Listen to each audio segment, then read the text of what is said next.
Welcome to bird media. నేను మీ పవన్ కృష్ణమూర్తి. తెలంగాణ రాజకీయాల్లో ఇవాళ ఇంకొక అడుగు పడింది, అందరికీ తెలిసిందే. తెలంగాణ రాష్ట్ర సేన పేరుతోటి కవిత గారు పార్టీ స్టార్ట్ చేశారు. సరే, ఆ పార్టీ స్టార్ట్ చేసి మాట్లాడుతూ తండ్రి మీద కూడా మొన్నటి వరకు కేటీఆర్ అనుకున్నా, కానీ కేసీఆర్ కూడా రాజకీయ పరిపక్వత లేకుండా మాట్లాడుతున్నారు, కనీసం కనికరం అనేది కూడా ఆయనకి లేకుండా పోయింది అంటూ వ్యాఖ్యానాలు ఇవన్నీ చేశారు, చాలా ఘాటుగాని. అలాగే దానికి సంబంధించి మేనిఫెస్టో కూడా ఆవిడ రిలీజ్ చేశారు. మేనిఫెస్టోలో ఉన్న పాయింట్లు ముందుగా ఒకసారి చెప్పేసుకుందాం. ఏమేమి పెట్టారంటే, పాంచజన్యం పేరుతో 5 హామీలు ప్రకటించారు. పాంచజన్యం పేరుతో విద్య, ప్రైవేట్ స్కూళ్ళలో కూడా ఫ్రీగా విద్య అందిస్తాం, ప్రైవేటు స్కూళ్ళలో ఉచితంగా విద్య అందిస్తారు.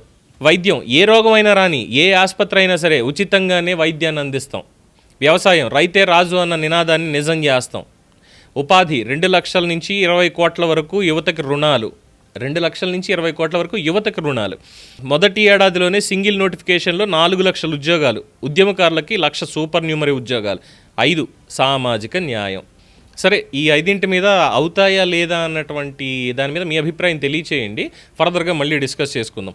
సో పాయింట్లోకి వెళ్తే, బీఆర్ఎస్ ఇచ్చినటువంటి కౌంటర్ కవితకి సంబంధించి ఎలా ఉంది అంటే, సోషల్ మీడియా ఖాతాలో వాళ్ళు పోస్ట్ చేసినటువంటి ఫోటో, కవిత ఈరోజు ఏదైతే పార్టీ ప్రకటన చేస్తూ ఉన్నటువంటి ఫోటోని at the same time social media BRS official handle నుంచి వాళ్ళు పెట్టింది.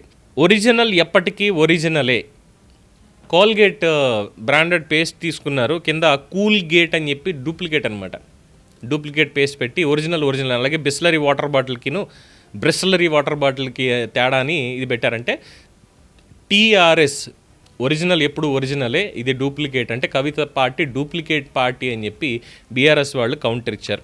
కానీ బీఆర్ఎస్కి కూడా ఇది ఒక రకంగా కౌంటర్ కిందే భావించాల్సి వస్తుంది. ఎందుకు అనంటే, టీఆర్ఎస్ లేదు, తెలంగాణ రాష్ట్ర సమితి అనేటువంటిది లేదు, అలాగే తెలంగాణలో తెలంగాణ రాష్ట్ర సేన అనేటువంటిది కూడా లేదు.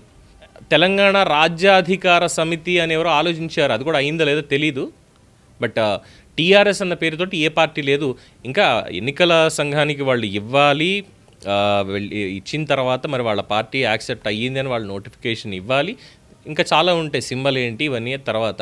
బట్ ఇక్కడ మాత్రం డూప్లికేట్ అని చెప్తున్నారు. సో టీఆర్ఎస్ అనేటువంటి పేరుకి ఇది ఒక రకంగా నిజంగానే కవిత షాక్ ఇచ్చారని చెప్పొచ్చు వాళ్ళకి, ఎందుకంటే వాళ్ళు ఇప్పుడు మళ్ళీ టీఆర్ఎస్కి రాలేరు. మన కేటీఆర్ కూడా ఇదే వ్యాఖ్య చేశారు, బీఆర్ఎస్ కాదు టీఆర్ఎస్ గానే బాగుండింది, అందరం మళ్ళీ అన్న టీఆర్ఎస్ పెట్టుకుందాం అన్న, బీఆర్ఎస్ మనకి అచ్చి రాలేదు అన్నటువంటిది అంటున్నారు అని చెప్పి. అంటే మళ్ళీ తెలంగాణ రాష్ట్ర సమితికే పేరు మార్చేసుకుందామని. కానీ మార్చేటువంటి అవకాశం లేదు, దాన్ని తీసుకొచ్చి టీఆర్ఎస్ అని చెప్పుకోవడానికి లేదు, ఇంగ్లీష్ది కన్సిడర్ చేద్దామన్నా దానికి అవకాశం లేదు. అప్పుడు ఇంకొక పదం ఏదన్నా ఇచ్చి తీరాల్సిందే. ఏం చేస్తారు? ఈ మొత్తం అడ్డకత్తరలో పోకచెక్కలాగా తయారైంది వీళ్ళిద్దరి పరిస్థితి కూడా. ఒక రకంగా కవితకి ఇప్పుడు ఎన్నికల కమిషన్ నుంచి క్లీన్ చిట్ వచ్చేస్తుంది అనుకుందాం ఆ పేరుకి, తెలంగాణ రాష్ట్ర సేన అనేటువంటి దానికి. కానీ ఇంగ్లీష్ దగ్గరికి వచ్చేసరికి ఇప్పుడు బీజేపీ, కాంగ్రెస్, తర్వాత బీఆర్ఎస్, బీఎస్పీ, టీడీపీ, జేఎస్పీ ఇలా వరుసగా పెట్టుకుంటూ వస్తున్నారు కదా. సో ఆ కోడింగ్ ఇవ్వడంలో టీఆర్ఎస్ అనేది మళ్ళీ వీళ్ళకే ఉంటుందేమో.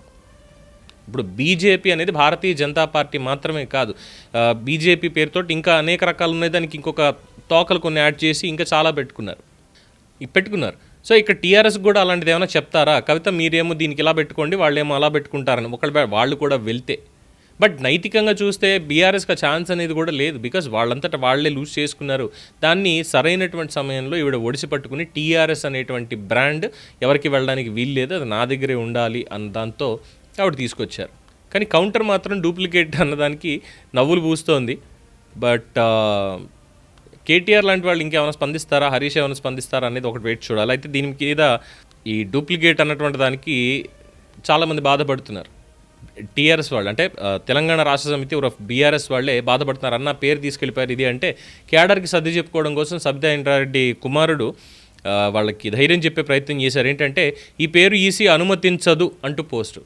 అది అవగాహన రాహిత్యం కింద భావించాలి. ఈసీ ఎందుకు అనుమతించదు?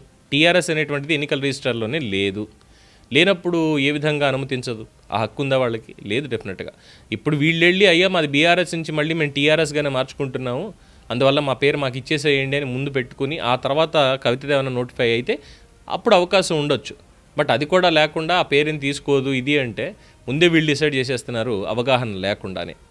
అలా ఉంది వీళ్ళ పరిస్థితి. జోక్ అయిపోయింది బేసిక్గా. తెలంగాణలో రాజకీయం అనేది అది కుటుంబంలో వచ్చినటువంటి విచ్ఛిన్నం కావచ్చు, ఇంకోటి కావచ్చు, అది అలా జరిగిపోయింది. దీని మీద మీ అభిప్రాయం తెలియచేయండి. చూస్తూనే ఉండండి ది బర్డ్ మీడియా.